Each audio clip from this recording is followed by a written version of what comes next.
Hello friends, আসসালামু আলাইকুম। আজকে ঝটপট ভীষণ মজাদার বাচ্চাদের পাস্তার রেসিপি নিয়ে চলে আসলাম। এইভাবে ঝটপট তৈরি করলে বাচ্চারা চেটেপুটে খাবে। তো আর কথা না, রেসিপি শুরু করছি। প্রথমে একটি প্যানের মধ্যে 2 থেকে 3 টেবিল চামচ তেল দিয়ে একটি ডিম ভেঙে দিলাম। ডিমের মধ্যে হালকা একটু লবণ ছিটিয়ে দিলাম, অথবা ভিট লবণ দিতে পারেন। এখন ডিমটাকে নেড়েচেড়ে মিক্স করে নিচ্ছি।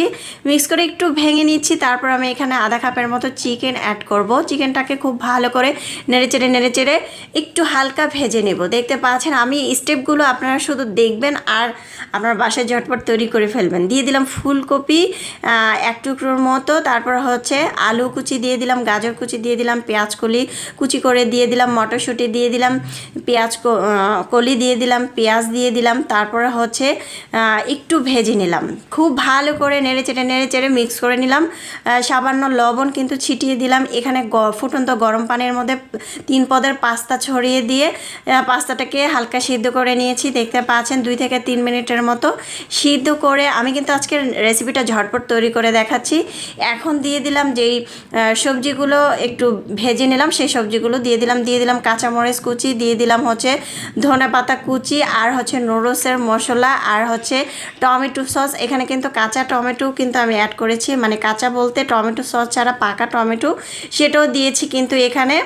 আর পাস্তার যে মশলা থাকে সেই মশলাটাকে অ্যাড করতেছি। যদি এই ধরনের মশলাগুলো না থাকে সেক্ষেত্রে কি করবেন, সেক্ষেত্রে এখানে ম্যাজিক মশলা অ্যাড করতে পারেন, অথবা বিট লবণ বাসা টেস্টি সল্ট থাকলে অ্যাড করতে পারেন। এখন আমি নেড়েচেড়ে মিক্স করে ভেজে রান্না করে নিলাম। এখন গরম গরম পরিবেশন করে নিয়েছি। মাশাআল্লাহ, দেখতে যেমন সুন্দর হয়েছে, খেতেও দারুণ মজা হয়েছে।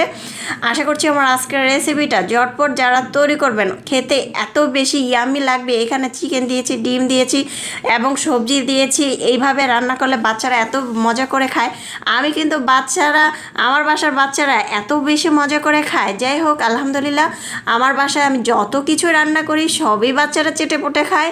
আমি কিন্তু ভাগেই পাই না। আমি যত কষ্ট করে তৈরি করি আমি কিন্তু ভাগেই পাই না। তবে রান্নাটা দেখতে যেমন সুন্দর, খেতেও দারুণ মজা হয়েছে। হালকা ঝাল দিতে পারেন, চাইলে এভাবে ট্রাই করতে পারেন। রেসিপি ভালো লাগলে চ্যানেল সাবস্ক্রাইব করে লাইক দিয়ে পাশে থাকবেন।